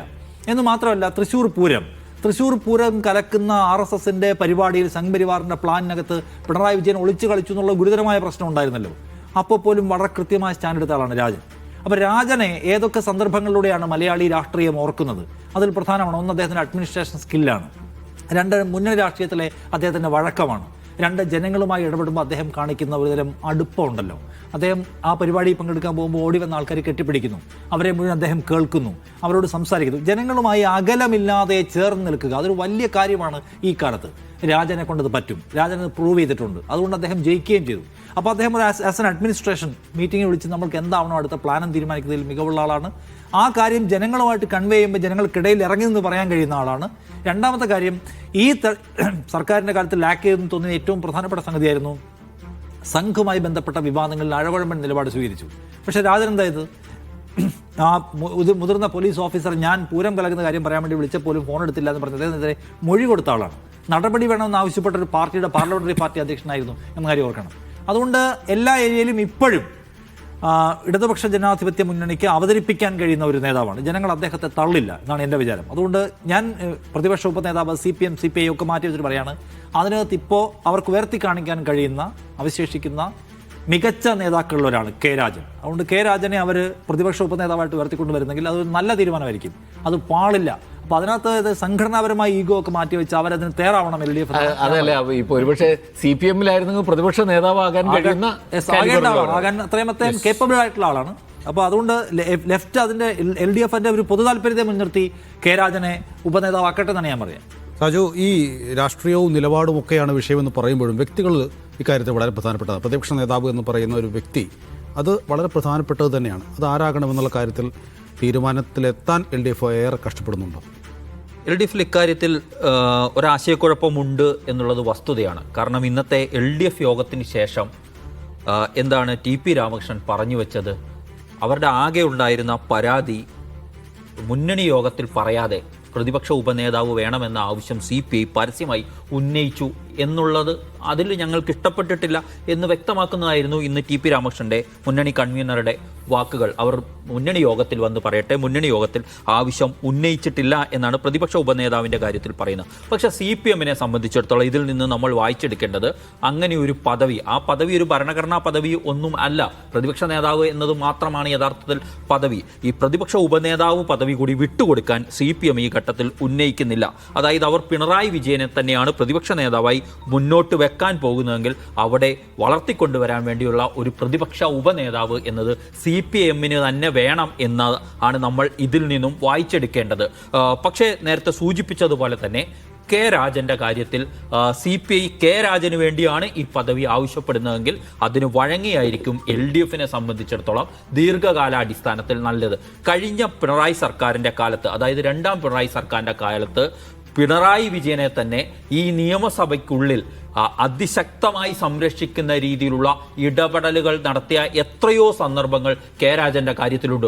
ഒരുപക്ഷെ P. രാജീവ് കഴിഞ്ഞാൽ ഏറ്റവും ശക്തമായി പിണറായി വിജയനെ സംരക്ഷിക്കുന്ന രീതിയിൽ, അല്ലെങ്കിൽ ആ സർക്കാരിനെ സംരക്ഷിക്കുന്ന രീതിയിൽ, ആ സർക്കാരിനെതിരെ പ്രതിപക്ഷം ഉന്നയിച്ചു കൊണ്ടുവന്ന ആരോപണങ്ങളുടെ മുനയൊടിക്കാൻ വേണ്ടി അതിശക്തം നിയമസഭയിൽ വാദിച്ചയാളാണ് അന്ന് റവന്യൂ മന്ത്രിയായിരുന്ന K. രാജൻ എന്നത് നമ്മൾ മനസ്സിലാക്കണം. അവർ തമ്മിൽ പേഴ്സണലി നല്ല റാപ്പാണ്. നല്ല രീതിയിലുള്ള ഇടപെടൽ. മാത്രമല്ല സർക്കാരിന് എതിരെ ഉന്നയിക്കപ്പെട്ട എല്ലാ ആരോപണങ്ങൾക്കും മറുപടി പറഞ്ഞു പോകുക. മന്ത്രിമാരുടെ മറുപടി പ്രസംഗം എന്നത് നിയമസഭയിൽ വളരെ പ്രധാനപ്പെട്ടതാണ്. അതിൽ സർക്കാരിനെതിരെ ഉന്നയിക്കപ്പെടുന്ന ആരോപണങ്ങൾ തൻ്റെ വകുപ്പിന്റെ മാത്രമല്ല, മൊത്തത്തിൽ പിണറായി വിജയനെ പോലും ലക്ഷ്യമിട്ടുകൊണ്ട് പ്രതിപക്ഷം ഉയർത്തിക്കൊണ്ടുവരുന്ന ആരോപണങ്ങളുടെ മുനയൊടിക്കുന്ന രീതിയിൽ മറുപടി നൽകാൻ എപ്പോഴും K. രാജൻ മുന്നിൽ നിന്നിട്ടുണ്ട് എന്ന കാര്യത്തിൽ ഒരു സംശയവും വേണ്ടതില്ല. കഴിഞ്ഞ 5 വർഷം നിയമസഭാ സമ്മേളനം റിപ്പോർട്ട് ചെയ്ത ആള് എന്ന നിലയിൽ കൂടിയാണ് ഞാനിത് പറയുന്നത്. അപ്പോൾ ഒരു കാര്യം, അവിടെ രാജന്റെ കാര്യത്തിലാണെങ്കിൽ വിട്ടുവീഴ്ച ചെയ്തു കൊടുക്കേണ്ടതുണ്ട്. മറ്റൊന്ന്, CPM എന്തുകൊണ്ടായിരിക്കും ഇപ്പോൾ പ്രതിപക്ഷ നേതാവിനെ ഇപ്പോഴും പ്രഖ്യാപിക്കുന്നില്ല? പിണറായി വിജയനെ തന്നെയാണെങ്കിൽ അത് പറയേണ്ട സമയം കഴിഞ്ഞു. ഇനി മറ്റൊരാളെ മുന്നോട്ട് വെക്കാനുണ്ടെങ്കിൽ അത് സംബന്ധിച്ച് എന്താണ് CPM നടത്തുന്ന ചർച്ച? യഥാർത്ഥത്തിൽ 10 വർഷം കേരളത്തെ നയിച്ചത് പിണറായി വിജയനാണ്. അതിനുശേഷം പരാജയപ്പെട്ട് അദ്ദേഹം മാറി നിൽക്കേണ്ട ഒരു ഘട്ടത്തിൽ പുതിയൊരു നേതാവിനെ മുന്നോട്ട് വെക്കേണ്ട ഘട്ടം എത്തിയിരിക്കുന്നു നിയമസഭയിൽ. CPM എന്നുള്ളത് വസ്തുതയാണ്. പക്ഷേ അതിനിപ്പോൾ തയ്യാറുണ്ടോ എന്നതിൻ്റെ സൂചനകൾ പോലും നൽകുന്നില്ല. അവരുടെ പരിഭവം പ്രതിപക്ഷ ഉപനേതാവ് വേണമെന്ന് ബിനോയ് വിശ്വം പരസ്യമായി ആവശ്യപ്പെട്ടു എന്നുള്ളതിൽ മാത്രമായി മാറുന്നതും പുതിയ കാലത്തെ, പുതിയ സാഹചര്യത്തെയൊക്കെ തിരിച്ചറിഞ്ഞിട്ടുണ്ടോ? കാരണം 102 പേരുമായിട്ടാണ് മറുഭാഗം ഇങ്ങോട്ട് വരുന്നത്. ആ 102 പേരിലെ ലിസ്റ്റ് നിങ്ങൾ നോക്കൂ. ഈ ഇങ്ങേ അറ്റത്തുനിന്ന് പോയി കഴിഞ്ഞാൽ പുതിയ യുവാക്കളുടെ ഒരു നിരയാണ് ഭരണപക്ഷ ട്രഷറി ബെഞ്ചിൽ വരാൻ പോകുന്നത്. അവരെ നേരിടാൻ പഴയ പടക്കുതിരകൾ മാത്രം മതിയോ എന്നുള്ളതാണ് പ്രധാനപ്പെട്ട ചോദ്യം. അത് തന്നെയാണ്. ഒരുപക്ഷെ ബിനോയ് വിശ്വം വെറുതെ ആവശ്യപ്പെടുക മാത്രമല്ല, ഒരാൾ ഉണ്ട്, രാജൻ എന്ന് പറയുന്ന, കെ രാജൻ എന്ന് പറയുന്ന ഒരാൾ ഉണ്ട് അവിടെ. അത് വെച്ചുകൊണ്ടാണ് ചോദിക്കുന്നത്. അത് ഇദ്ദേഹത്തെ ആക്കിയാൽ നിങ്ങൾക്ക് നല്ലത്, അല്ലെങ്കിൽ നമുക്ക് നല്ലത് എന്നുള്ള സൂചനയാണ് അദ്ദേഹം നൽകുന്നത്. സത്യപ്രതിജ്ഞാ ചടങ്ങിൽ സിനിമാ സ്റ്റൈൽ ഡയലോഗുകൾ കാച്ചി ശ്രദ്ധേയനാവുകയാണ് ഒരാൾ. ചുമതലയേറ്റ ഉടനെ പ്രധാന എതിരാളി MK സ്റ്റാലിനെ വീട്ടിലെത്തി കാണുന്നു. നിയമസഭാ സമ്മേളനത്തിലെ ആദ്യ ദിനം തന്നെ സുപ്രധാനമായ പല പ്രഖ്യാപനങ്ങളും നടത്തുന്നു. പൊതുജനങ്ങളെ ബുദ്ധിമുട്ടിക്കുന്ന ആഘോഷ പരിപാടികൾ നടത്തരുതെന്ന് അണികൾക്ക് നിർദ്ദേശം നൽകുന്നു. സ്വന്തം ജോത്സ്യനെ ഓഫീസർ ഓൺ സ്പെഷ്യൽ ഡ്യൂട്ടിയായി നിയമിക്കുന്നു. രാഷ്ട്രീയത്തിലും ഭരണത്തിലും പിച്ചുവെച്ചു തുടങ്ങിയ ജോസഫ് വിജയ് മാസാകുമോ എന്നുള്ളതാണ് ചോദ്യം. വിജയുടെ തുടക്കം കണ്ടിട്ട് എന്ത് തോന്നുന്നു? വിജയുടെ തുടക്കം നമ്മൾ ഈ സിനിമ പരിവേഷമൊക്കെ മാറ്റിവെച്ച് നോക്കിക്കഴിഞ്ഞാൽ അയാളുടെ എടുത്ത 3 പ്രധാനപ്പെട്ട തീരുമാനങ്ങളാണല്ലോ. ഒന്ന് 717 മദ്യഷാപ്പുകൾ പൂട്ടുക എന്നുള്ളത്. അത് പിന്നെ സ്കൂളുകൾക്കും പിന്നെ ആരാധനാലയങ്ങൾക്കും പിന്നെ ബസ് സ്റ്റാൻഡുകൾക്കും 500 മീറ്റർ പരിധിയിലുള്ള ഈ ലിക്കർ ഷോപ്സ് പൂട്ടുക എന്നുള്ള സാധനം. അത് കേൾക്കുമ്പോൾ നമുക്ക് നല്ലതാണ്. അത് കമലഹാസൻ സ്വാഗതം ചെയ്തു, വിശാൽ സ്വാഗതം ചെയ്തു, അതിനൊക്കെ കാണേണ്ടതുണ്ട്. ഒരു പോപ്പുലിസ്റ്റ് മെഷർ എന്ന് നമുക്ക് വേണമെങ്കിൽ പറയാം. വളരെ പെട്ടെന്ന് തന്നെ സ്ത്രീകളെ ആകർഷിക്കുന്ന ഒരു സാധനമാണ്. നല്ല കാര്യമൊക്കെയാണ്. പക്ഷേ ഇനി വരാൻ പോകുന്ന അവിടുത്തെ സാമ്പത്തിക പ്രതിസന്ധിയെ കൈകാര്യം ചെയ്യുമ്പോഴാണ് ഇതിൻ്റെ പ്രശ്നം മുഴുവൻ വരാൻ പോകുന്നത്. ഇപ്പോഴും പിന്നെ 3% അവിടെ 3% നിർത്താൻ വേണ്ടി, ഫിസ്ക്കൽ ഡെഫിസിറ്റ് നിർത്താൻ വേണ്ടിയിട്ടുള്ള ഒരു വലിയ പെടാപ്പാട് പെടേണ്ടി വരുന്നതാണ്. നമ്മളിവിടെ പറഞ്ഞ പോലെ പിന്നെ പൂച്ച പെറ്റി കിടക്കുന്ന ഖജനാവ് എന്ന് പറഞ്ഞ പോലെ അവിടെ അതാണ് ഏതാണ്ട് സ്ഥിതി. കാരണം കേന്ദ്രത്തിൽ നിന്നൊക്കെയുള്ള ഒരുപാട് സമ്മർദ്ദങ്ങളും അല്ലെങ്കിൽ ഫണ്ട് പിന്നെ അനുവദിക്കാതിരിക്കുകയും ഒക്കെ ചെയ്യുന്ന പിന്നെ വിജയ് തന്നെ പറഞ്ഞു, ഞങ്ങൾ വൈറ്റ് പേപ്പർ ഇറക്കാൻ പോവാണ്, 10 ലക്ഷം കോടിയുടെ പിന്നെ കടമാണ് തമിഴ്നാടിനുള്ളത് എന്ന് അദ്ദേഹം തന്നെ പറഞ്ഞു. അപ്പോൾ സാമ്പത്തികമായിട്ടൊരു അതിഭീകരമായ അവസ്ഥ അവിടെയുണ്ട്. അപ്പോൾ അങ്ങനെ നോക്കുമ്പോൾ ഈ പോപ്പുലിസ്റ്റ് മെഷേഴ്സ് ഇതിനൊക്കെ എന്ത് വേണ്ടി വരും എന്നുള്ളത്, പ്രത്യേകിച്ച് 4750 കോടിയോ 4750 പിന്നെ ഷോപ്പുകളാണുള്ളത്. അതിനകത്ത് 717 15% വരുമാനത്തെ അത് ബാധിക്കുന്നു എന്നാണ് പറയുന്നത്. അപ്പോൾ അങ്ങനെ ഇത് ഏതൊക്കെ തരത്തിൽ അത് തമിഴ്നാടിൻ്റെ ഈ സമ്പദ് വ്യവസ്ഥയെ ഇതൊക്കെ ബാധിക്കും എന്നുള്ളത് കൂടി നോക്കിയാൽ മാത്രമേ ഉള്ളൂ. ഇതിലൊരു ലാർജർ വിഷൻ ഇല്ല എങ്കിൽ പെട്ടുപോകും. ഇതൊക്കെ നല്ലതാണ്, ആളുകൾ കേൾക്കുമ്പോൾ നല്ല. പിന്നെ അതുപോലെ സ്ത്രീകൾക്ക് ഇപ്പോൾ ഒരു ഇത് ചെയ്തിരിക്കുന്നു, അവർക്ക് വേണ്ടി ഒരു സ്പെഷ്യൽ ഫോഴ്സിനെ ഉണ്ടാക്കിയിരുന്നു, ആൻറ്റി ഡ്രഗ് പിന്നെ സ്ക്വാഡിനെ ഉണ്ടാക്കാൻ പോകുന്നു. അതൊക്കെ നല്ല കാര്യമാണ്, പെട്ടെന്ന് ആളുകളെ ആകർഷിക്കും. പക്ഷേ ദീർഘകാലത്തേക്കുള്ള കാര്യങ്ങൾ ആലോചിക്കുകയും അതിനു വേണ്ടിയിട്ടുള്ള തമിഴ്നാട് നേരിടുന്ന വലിയ പ്രശ്നം തൊഴിലിൻ്റെ പ്രശ്നമാണ്. അത് ഫേസ് ചെയ്യേണ്ടതുണ്ട്. അവിടെ പിന്നെ കഴിഞ്ഞ കാലങ്ങളിലൊക്കെ വന്നിട്ടുള്ള പദ്ധതികളൊന്നും തന്നെ പിന്നെ ഒരു തരത്തിലും അത് തമിഴ്നാടിന് ഗുണം ചെയ്യുന്ന രീതിയിലായിട്ടുമില്ല. അപ്പോൾ അത് നേരിടേണ്ടി വരും. ഇപ്പോൾ പെട്ടെന്ന് കയ്യടി കിട്ടുന്ന തീരുമാനങ്ങൾ മാത്രം എടുത്താൽ മതിയാവില്ല എന്നുള്ളത് തന്നെയാണ്. എന്താ സാജു, വിജയിൽ നിന്ന് മറ്റ് സംസ്ഥാനത്തെ മുഖ്യമന്ത്രിമാർക്കൊക്കെ എന്തെങ്കിലും പഠിക്കാനുണ്ടോ? അല്ല, വിജയ് സിനിമയിൽ മാസാണ്, രാഷ്ട്രീയത്തിലും മാസ് ഐറ്റങ്ങളൊക്കെ കാണിച്ചു തുടങ്ങിയിട്ടുണ്ട്. പക്ഷേ വിജയുടെ ടീം ഒക്കെ നമ്മളൊന്ന് എടുത്ത് പരിശോധിക്കേണ്ടതാണ്. നമുക്ക് തമിഴ്നാടിൻ്റെ രാഷ്ട്രീയം അതൊരു ദ്രാവിഡ രാഷ്ട്രീയത്തിൽ ചുറ്റിപ്പറ്റി നിന്ന് മുന്നോട്ട് പോയിക്കൊണ്ടിരിക്കുകയാണ്. അങ്ങോട്ട് കടന്നു കയറാൻ BJPക്ക് എക്കാലത്തും കഴിഞ്ഞിട്ടില്ല. അതൊരു BJPക്ക് വെല്ലുവിളി എപ്പോഴും നൽകുന്ന സംസ്ഥാനങ്ങളിലാണ് ദക്ഷിണേന്ത്യൻ സംസ്ഥാനങ്ങളിൽ നമ്മൾ നോക്കിക്കഴിഞ്ഞാൽ.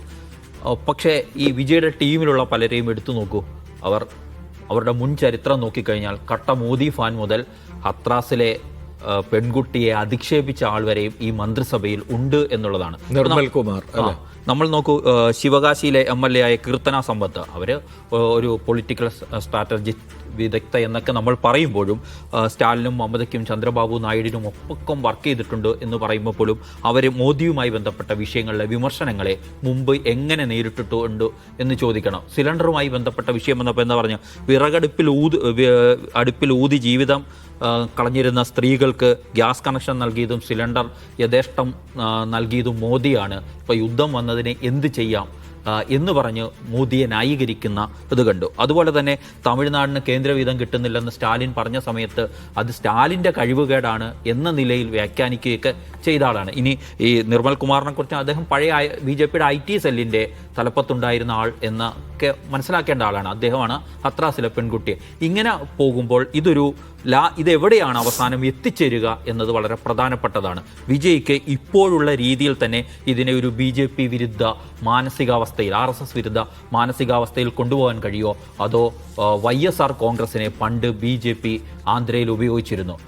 നോക്കിക്കഴിഞ്ഞാൽ എപ്പോഴും രാഷ്ട്രീയമായി എതിർപക്ഷത്തായിരുന്നെങ്കിൽ പോലും പാർലമെന്റിലും മറ്റും ആവശ്യമായ സമയങ്ങളിൽ അവരുടെ പിന്തുണ നേടിയെടുത്ത് കൊണ്ടുപോവുകയും പിന്നീട് ചന്ദ്രബാബു നായിഡുവിനെ ആന്ധ്രയിൽ കൂട്ടുപിടിച്ചുകൊണ്ട് BJP അവരുടെ ലക്ഷ്യം നേടിയെടുക്കുകയും കോൺഗ്രസിന്റെ സപ്പോർട്ട് ഇതൊക്കെയാണ് അവസാനം സംഭവിക്കുക. അപ്പം ഇത്തരം അരാഷ്ട്രീയമായ ഘടകങ്ങൾ കൂടി കൂട്ടിച്ചേർക്കപ്പെട്ടതാണ് വിജയും അദ്ദേഹത്തിന്റെ സംവിധാനങ്ങളും എന്നുകൂടി നമ്മൾ മനസ്സിലാക്കേണ്ടത്. അതോടൊപ്പം തന്നെ ഇപ്പം സത്യപ്രതിജ്ഞയ്ക്ക് ഒരുപക്ഷെ സ്റ്റാലിനെ വിളിച്ചിട്ടുണ്ടോ എന്ന് എനിക്കറിയില്ല, പക്ഷേ അദ്ദേഹം വന്നിട്ടില്ല എന്നാണ് മനസ്സിലാക്കുന്നത് അല്ലേ? സ്റ്റാലിനും ഉദയനിധി സ്റ്റാലിനും ഒന്നും എത്തിയിട്ടില്ല. പക്ഷേ വിജയ് അധികാരമേറ്റ ഉടനെ അദ്ദേഹം ആദ്യം പോകുന്നത് സ്റ്റാലിൻ്റെ വീട്ടിലേക്കാണ്. അദ്ദേഹത്തെ കെട്ടിപ്പുണരുകയാണ്, സംസാരിക്കുകയാണ്. അങ്ങനെ സൗഹൃദത്തിന് അന്തരീക്ഷമൊക്കെ സൃഷ്ടിക്കുക എന്ന് പറഞ്ഞാൽ പ്രത്യേകിച്ചും തമിഴ്നാട്ടിൽ അത് വളരെ എന്താ പറയുക, പ്രകീർത്തിക്കേണ്ട ഒന്ന് തന്നെയല്ലേ? അല്ല, സംശയമൊന്നുമില്ല. തമിഴ്നാട്ടിൽ അത്തരം പാരമ്പര്യമൊന്നും ഉണ്ടായിരുന്നില്ല. ഇവർ തമ്മിൽ എപ്പോഴും ബദ്ധവരികളെ പോലെ പെരുമാറുകയും കണ്ടാമിണ്ടാത്ത അർദ്ധരാത്രിക്ക് വന്ന് അറസ്റ്റ് ചെയ്ത് കൊണ്ടുപോകുന്ന രീതിയാണല്ലോ മിക്കവാറും. ജയലളിതയാണ് മുഖ്യമന്ത്രിയെങ്കിൽ കരുണാനിധി MLA ആണെങ്കിലും സഭയിൽ വരികയൊന്നുമില്ല. ആ നിലയ്ക്കുള്ള വൈരം ഉണ്ടായിരുന്നതാണ്. അപ്പോൾ അതൊക്കെ നല്ല ചിത്രങ്ങളാണ്. അപ്പോൾ അത് ചെയ്യാൻ വിജയിക്കുന്ന പ്രോംപ്റ്റ് ഉണ്ട്. അദ്ദേഹം അത് ചെയ്യുന്നു. അദ്ദേഹം സ്റ്റാലിനെ പോയി കാണുന്നു, വൈക്കോയൊക്കെ പോയി കാണുന്നു, എല്ലാവരെയും കാണുന്നു. എല്ലാ സീനിയർ ലീഡേഴ്സിൻ്റെയും ആശീർവാദവും സഹകരണവും അദ്ദേഹം അഭ്യർത്ഥിക്കുകയും ചെയ്യുന്നു. അതൊക്കെ നല്ല കാര്യമാണ്. പക്ഷേ എൻ്റെ ചോദ്യം, വിജയെ എന്ന ഒരു മുഖ്യമന്ത്രിയായിട്ട് വരുന്നതിൽ തമിഴന്മാർ കാണുന്ന ഒരു കാര്യമുണ്ട്. അതായത് അദ്ദേഹം സിനിമ സ്റ്റൈലിൽ തമിഴ്നാട്ടിൻ്റെ പ്രശ്നങ്ങൾ പരിഹരിക്കാൻ പോകുന്ന ഒരു താരം എന്ന നിലയ്ക്ക് കൂടിയാണ് കാണുന്നത്. സാധാരണ പോലല്ല. അദ്ദേഹം പറഞ്ഞൊരു കാര്യമുണ്ട്, അഴിമതി സമ്പൂർണ്ണമായും തുടച്ചു നീക്കും, എനിക്ക് പൈസയുടെ ആവശ്യമില്ല, ഐ ഓൾറെഡി ആം റിച്ച് എന്നാണ് അദ്ദേഹം പറയാൻ ശ്രമിക്കുന്ന ഒരു കാര്യം. അദ്ദേഹം അഴിമതി കാണിക്കുമെന്നുള്ളതല്ല. തമിഴ്നാട്ടിലൊരു വലിയ സിസ്റ്റമാണ്. ആ സിസ്റ്റത്തിനകത്ത് നിൽക്കുന്ന അഴിമതിയുണ്ടല്ലോ, ഏറ്റവും താഴെ തട്ടിൽ 100 രൂപ ലഞ്ചം വാങ്ങിക്കുന്ന പോലീസുകാരൻ മുതലുള്ള അഴിമതി, അത് ഇല്ലാതാക്കുന്നതാണ് തമിഴന്മാരുടെ പ്രതീക്ഷ. അത് സിനിമാ സ്റ്റൈലിൽ അവസാനിപ്പിക്കണം. ഇന്ത്യയിൽ ഒരൊറ്റ രാഷ്ട്രീയക്കാരനെ കൊണ്ടും കഴിയാത്ത കാര്യമാണ് ഇന്ത്യയിലെ സിസ്റ്റത്തിനകത്ത് അഴിമതി അവസാനിപ്പിക്കുക എന്നുള്ളത്. അത് അദ്ദേഹം ഒരു സിനിമയുടെ 2.5 മണിക്കൂർ ക്ലൈമാക്സിൻ്റെ സമയത്ത് അവസാനിപ്പിക്കുന്നതാണ് സിനിമയെ കണ്ടുള്ളത്. ഇവിടെ പറ്റും അദ്ദേഹത്തെ കൊണ്ട്. ഇന്നത്തെ അപ്ഡേറ്റ് എന്താണ്? അദ്ദേഹത്തിൻ്റെ സ്വകാര്യ ഉപദേശകനായ ജോത്സ്യനെ അദ്ദേഹത്തിന്റെ CM ഓഫീസിൽ ഓഫീസർ ഓൺ സ്പെഷ്യൽ ഡ്യൂട്ടിയായി സർക്കാർ ഉത്തരവ് പ്രകാരം നിയമിച്ചിരിക്കുന്നു. അതാണ് വിജയ് ഇന്ന് ചെയ്ത കാര്യം. വിജയ് ഇന്നലെ പ്രസംഗിച്ചെന്താണ്? വിജയ് തപ്പു പണ്ണ മാട്ടേൻ, തപ്പ് ചെയ്തത് ആരായാലും അവരെ ഞാൻ വിടമാട്ടെ എന്ന് പ്രഖ്യാപിച്ച ആളാണ്. അദ്ദേഹത്തിൻ്റെ പേഴ്സണൽ ജോത്സ്യൻ, അദ്ദേഹത്തിന് ഉപദേശങ്ങൾ കൊടുത്തുകൊണ്ടിരുന്നയാൾ, അദ്ദേഹം വിജയിക്കുമെന്ന് പ്രവചിച്ചയാൾ, അദ്ദേഹത്തെ റിവാർഡ് ചെയ്യാണ്. എന്തിന് സർക്കാർ ഖജനാവിൽ നിന്ന് പൈസ എടുത്ത് ഓഫീസറോട് സ്പെഷ്യൽ ഡ്യൂട്ടി നിയമിക്കുക? അത് തപ്പല്ലേ? അപ്പോൾ ഈ തപ്പ് എന്ന് പറയുന്ന സംഗതി, അതാണ് ഞാൻ പറഞ്ഞത്, PR ഏജൻസി എഴുതി കൊടുക്കുന്ന പ്രസംഗം പോലെ ഭരിക്ക മുടിയെ നടക്കുന്ന കാര്യമല്ല അത്. മനസ്സിലായില്ലേ? അപ്പോൾ അത് നമ്മൾ ആദ്യം മുതൽ കണ്ടു തുടങ്ങിയിരിക്കുകയാണ്. പിന്നെ സാജു പറഞ്ഞ പോലെ അത് ടീമിൽ ആരൊക്കെയാണ് ഉള്ളത്? അഴിമതിക്കാരെ വെച്ച് പൊറപ്പിക്കില്ല. ഇപ്പോൾ സെങ്കോട്ടയ്യന് വളരെ സീനിയർ ആയിട്ടുള്ള ADMK എന്നതാണ് അദ്ദേഹത്തിൻ്റെ മന്ത്രിസഭയിലുണ്ട്. സെങ്കോട്ടയ്യന് ചരിത്രം എന്താണ്? അദ്ദേഹം അഴിമതി കേസിൽ പെട്ടിട്ടില്ലേ? അഴിമതി കേസിൽ പെട്ട് അദ്ദേഹത്തിൻ്റെ തെരഞ്ഞെടുപ്പ് വരെ കിട്ടിയിട്ടുള്ള ആളാണ്. അദ്ദേഹത്തിൻ്റെ പശ്ചാത്തലത്തെക്കുറിച്ചൊന്നും പറയാനില്ല. പിന്നെ ഇവരെ പറയാൻ ശ്രമിക്കുന്ന പ്രധാനപ്പെട്ട സംഗതിയാണ് തമിഴ് ദേശീയത, ഹിന്ദിക്കെതിരായിട്ടുള്ള ഞങ്ങളുടെ മൂവ്മെന്റ് എന്നൊക്കെ പറഞ്ഞവരല്ലേ. ഉണ്ട് ആ 29 വയസ്സുള്ള പെൺകുട്ടിയുണ്ടല്ലോ, സമ്പത്താണ് മന്ത്രി, കീർത്തന സമ്പത്ത്. അവര് 5 ഭാഷ സംസാരിക്കുന്നു. അതിൽ ഏറ്റവും പ്രധാനമായിട്ട് അവർ സംസാരിക്കുന്ന ഭാഷ ഹിന്ദിയാണ്. ആ ഭാഷയിൽ സംസാരിച്ച് ദേശീയതയുമായി ചേർന്ന് പോകണം എന്ന അഭിപ്രായമുള്ള ആളാണ് കീർത്തന സമ്പത്ത്. അപ്പോൾ ഇത് ഞാൻ പറഞ്ഞത് രാഷ്ട്രീയമായി തന്നെ ശൂന്യതയുടെ പ്രശ്നം അതിട്ടുണ്ട്. ഏറ്റവും പ്രധാനപ്പെട്ട സംഗതിയായിട്ട് വിജയ് നേരിടാൻ പോകുന്ന പ്രശ്നം ഇതായിരിക്കും. ഇന്നലെ തന്നെ മിനിഞ്ഞാന്ന് അദ്ദേഹത്തിൻ്റെ ഇത് നടക്കുമ്പോൾ, അതായത് സത്യപ്രതിജ്ഞാ ചടങ്ങ് നടക്കുമ്പോൾ അവിടെ ഗവർണർ പറഞ്ഞു, തമിഴ് തായ്വാഴ്ത്തിന് മുമ്പ് ഏത് പാടണം? ദേശീയ ഗാനമല്ല, ദേശീയ ഗീതം പാടണം എന്ന് പറഞ്ഞു. വന്ദേ മാതരം. അദ്ദേഹത്തിന് എതിർക്കാൻ പറ്റിയില്ലല്ലോ. അത് പാടിക്കഴിഞ്ഞിട്ട് ദേശീയ ഗാനം പാടി. അത് കഴിഞ്ഞാണ് തമിഴ് തായ്വാഴ്ത്ത് പാടിയത്. സ്റ്റാലിനാണ് എന്തായാലും അതിനുശേഷം പറഞ്ഞു ഇനി എല്ലാ സർക്കാർ പരിപാടികളിലും ആദ്യം തായ്വാഴ്ത്ത് ആദ്യം പാടും. തായ്വാഴ്ത്ത് കാരണം വിമർശിച്ചു, CPI അടക്കമുള്ള കക്ഷികൾ വിമർശിച്ചു. സ്റ്റാലിനാണെങ്കിൽ തമിഴ് തായ്വാഴ്ത്ത് പാടണം എന്നൊരു പൊസിഷൻ എടുത്തേനെ. ഞാൻ പറഞ്ഞത് വിജയിയുടെ പ്രശ്നം, അതായത് കേന്ദ്ര സർക്കാർ ഇനി ചെയ്യാൻ പോകുന്നത് വിജയിയെ എന്ത് ചെയ്യാൻ പോവാ, ഖജനാവ് കാലിയാണ്. ഖജനാവ് കാലിയുടെ പേരിൽ എല്ലാ സംസ്ഥാനങ്ങളും കേന്ദ്രവുമായിട്ട് മല്ലടിച്ചുകൊണ്ടിരിക്കുന്ന സമയമാണ്. അതിൽ കേന്ദ്ര സർക്കാർ ചെലുത്തുന്ന സമ്മർദ്ദത്തോട് പിടിച്ചു നിൽക്കുക എന്നതായിരിക്കും വിജയ് നേരിടുന്ന ഏറ്റവും പ്രധാനപ്പെട്ട പ്രശ്നം. അതിന് രാഷ്ട്രീയമായി പിടിച്ചു നിൽക്കണമെന്ന് രാഷ്ട്രീയമായ ഊക്ക് വേണം, അതിന് പിൻബലം വേണം. അത് അദ്ദേഹം എന്തുമാത്രം എന്നുള്ള ക്വസ്റ്റ്യൻ അത് നേരിടാൻ പോകുന്നത്. നോക്കൂ, ഈ പശ്ചിമ ബംഗാൾ, തമിഴ്നാട്, കർണാടക ഈ സംസ്ഥാനങ്ങളുടെയൊക്കെ പ്രത്യേകത അവിടുത്തെ മുഖ്യമന്ത്രിമാരും അവിടുത്തെ രാഷ്ട്രീയ പാർട്ടികളും വളരെ കർക്കശമായ പൊസിഷൻ എടുക്കുന്നു എന്നാണ് അതിൻ്റെ ചിത്രം. അതെടുക്കാൻ ഈ പറയുന്ന വിജയ്ക്ക് എന്തുമാത്രം രാഷ്ട്രീയമായ പിൻബലമുള്ളൊരു ക്വസ്റ്റ്യൻ ഉണ്ട്. അത് ഇപ്പോൾ തന്നെ ജോൺസനെയൊക്കെ നിയമിച്ചിട്ടാണ് പരിപാടി തുടങ്ങിയിട്ടുള്ളത്. അതുകൊണ്ട് തമിഴന്മാരുടെ എസ്പിറേഷൻസ് ആൻഡ് ലക്ഷ്യങ്ങൾ, അവരുടെ മോഹങ്ങൾ, സിനിമാറ്റിക് അദ്ദേഹത്തിൻ്റെ അഴിമതിയെ ഇറേസ് ചെയ്യുന്ന പരിപാടി അതൊക്കെ നടക്കുമെന്ന് നമുക്ക് വരും ദിവസങ്ങളിൽ കാണാൻ പറ്റും. യെസ്, വിജയ് പിച്ച വെച്ച് തുടങ്ങിയിട്ടേ ഉള്ളൂ. പക്ഷേ അദ്ദേഹത്തിൻ്റെ ഉപദേഷ്ടാക്കൾ ആരൊക്കെ എന്നുള്ളതാണ് പ്രധാന ചോദ്യം. അദ്ദേഹത്തെ ആരൊക്കെ ഉപദേശിച്ച് വഷളാക്കുന്നു, അല്ലെങ്കിൽ ആരൊക്കെ അദ്ദേഹത്തെ ഉപദേശിച്ച് മാസാക്കുന്നു എന്ന് നമുക്ക് കാത്തിരുന്ന് നമ്മൾ വെള്ളാപ്പള്ളിയെക്കുറിച്ച് ചില കാര്യങ്ങൾ കൂടി സംസാരിക്കുകയാണ്. കാരണം അദ്ദേഹത്തിൻ്റെ വിഷനാവ് ഇപ്പോഴും വിശ്രമിക്കുന്നില്ല എന്നുള്ളത് കൊണ്ട് തന്നെയാണ്. ഏറ്റവും ഒടുവിലായി അദ്ദേഹം പറഞ്ഞിരിക്കുന്നത് CPM നേതാവ് AM ആരിഫിനെതിരെയാണ്. അദ്ദേഹത്തിന് മുസ്ലിം ലീഗിൻ്റെ മനസ്സാണ് എന്നാണ് അദ്ദേഹം പറഞ്ഞിരിക്കുന്നത്. മുസ്ലിം ലീഗ് എങ്ങനെയുള്ളതാണെന്ന് അദ്ദേഹം നേരത്തെ പറഞ്ഞതുകൊണ്ട് നമുക്കതിനെ കൂട്ടി വായിക്കാം. പക്ഷേ CPMൽ ആരും അതിനെ വിമർശിക്കുന്നത് കാണുന്നില്ല. ഇതിനിടെ മറ്റു ചില സംഭവങ്ങൾ കൂടി നടന്നിട്ടുണ്ട്. G. സുധാകരൻ അദ്ദേഹം തെരഞ്ഞെടുപ്പ് വിജയത്തിനു ശേഷം വെള്ളാപ്പള്ളിയെ പോയി പൊന്നാട അണിയിച്ചിട്ടുണ്ട്. ഇന്ന് അതേ G. സുധാകരൻ പാണക്കാട് തങ്ങളെ കണ്ട് സംസാരിക്കുകയും ഊഷ്മളമായ സ്വീകരണം അദ്ദേഹത്തിന് ലഭിക്കുകയും ചെയ്തിട്ടുണ്ട്. അപ്പോൾ അദ്ദേഹം പറഞ്ഞത്, ഞാൻ വെള്ളാപ്പള്ളിയെ കണ്ടത് അവിടെ SNDPയുടെ ജനറൽ സെക്രട്ടറിയായി എന്ന നിലക്ക് മാത്രമാണ് എന്നാണ്. എന്തെങ്കിലും ആട്ടെ, നിഷാദ്, വെള്ളാപ്പള്ളി തുടരുന്നു. വെള്ളാപ്പള്ളി തുടരുമ്പോൾ വെള്ളാപ്പള്ളിയെ തിരുത്താനുള്ള കേരളത്തിലെ പ്രധാനപ്പെട്ട രാഷ്ട്രീയ നേതാക്കളുടെ ഉത്തരവാദിത്വം എന്തുമാത്രം നിർവഹിക്കുന്നുള്ള ക്വസ്റ്റ്യൻ അവിടെ ഉള്ളത്. അതായത് വെള്ളാപ്പള്ളി നടേശൻ നടത്തിയിട്ടുള്ള വിദ്വേഷങ്ങൾക്കെതിരായിട്ടുള്ള വോട്ട് കൂടിയാണല്ലോ UDFന് കിട്ടിയ വോട്ട്. അത് മനസ്സിലാക്കാതെ G. സുധാകരനെ പോലൊരു മുതിർന്ന നേതാവ് വെള്ളാപ്പള്ളിക്ക് പോയി മാലയിടുകയാണ്. വെള്ളാപ്പള്ളിയുടെ പിന്തുണ വല്ലതും UDFന് കിട്ടിയിട്ടുണ്ടോ? UDFന്റെ കൂടി പാനലിൽ നിന്നിട്ടാണല്ലോ ഈ പറയുന്ന ആൾ ജയിച്ചിട്ടുള്ളത്. വെള്ളാപ്പള്ളി നടത്തിയ വിദ്വേഷ പരാമർശത്തിന് എന്തെങ്കിലും ആനുകൂല്യം കിട്ടിയിട്ടാണോ സുധാകരൻ ജയിച്ചത്? ആ വിദ്വേഷ പരാമർശം മുഴുവൻ സുധാകരൻ നിന്ന പ്ലാറ്റ്ഫോമിന് അപ്പുറത്തുള്ള BJPക്ക് വോട്ട് മേടിച്ചു കൊടുക്കാൻ വേണ്ടിയുള്ളതായിരുന്നു. ഇനി പോട്ടെ, അല്ലെങ്കിൽ CPM ജയിക്കണം എന്ന് വിചാരിച്ചിട്ടാണല്ലോ അദ്ദേഹം പറഞ്ഞത് മുഴുവൻ. എന്നിട്ട് അത് എന്തിനാണ്, എന്ത് കാര്യത്തിനാണ് ഈ പൊന്നാട, എന്തിനാണ് ഈ നന്ദി പ്രകടനം? അപ്പോൾ സുധാകരനൊക്കെ രാഷ്ട്രീയമായി എന്താണ് ചിന്തിക്കുന്നത്, പറയുന്നത്, പ്രവർത്തിക്കുന്നത് കാണുമ്പോൾ കൗതുകവും അത്ഭുതവും തോന്നുകയാണ് നമുക്ക്. അപ്പോൾ അദ്ദേഹത്തിൻ്റെ ഒരു പൊളിറ്റിക്കൽ ക്ലാരിറ്റിയിൽ നല്ല പ്രശ്നം ഉണ്ട്, ഗുരുതരമായ പ്രശ്നം അദ്ദേഹത്തിനുണ്ട്. അപ്പോൾ എന്താണ് വെള്ളാപ്പള്ളി നടേശനെ പോലെ ഒരാൾ കേരളത്തിൻ്റെ പൊതുസമൂഹത്തോട് ചെയ്ത അപരാധം എന്ന് മനസ്സിലാവാതെ മറ്റൊരു അപരാധം ചെയ്യുന്നു. ആരാണ്? G. സുധാകരൻ എന്നാണ് ഞാൻ മനസ്സിലാക്കുന്നത്.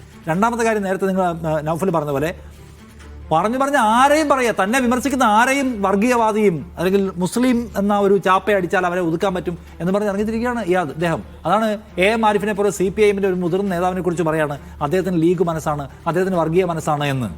അപ്പോൾ ആദ്യം പ്രതിരോധിക്കുന്ന ആരാണ്? അതിനെങ്കിലും പ്രതിരോധിക്കാൻ ഈ പാർട്ടിയെ കൊണ്ട് പറ്റണ്ടേ? ഈ വെള്ളാപ്പള്ളിയുടെ കൂടെ അനുനയത്തിൻ്റെ പാതയെടുത്ത് നിന്നതിൻ്റെ പേരിൽ മാത്രം തോറ്റുപോയൊരു പാർട്ടിക്ക് ഇപ്പോഴും വെള്ളാപ്പള്ളി പറയുമ്പോൾ ഞങ്ങളുടെ നേതാക്കളെക്കുറിച്ച് പറയാൻ നിങ്ങളായിട്ടില്ല എന്ന് പറയാനെങ്കിലും കഴിയണ്ടേ? അതും കഴിയുന്നില്ല.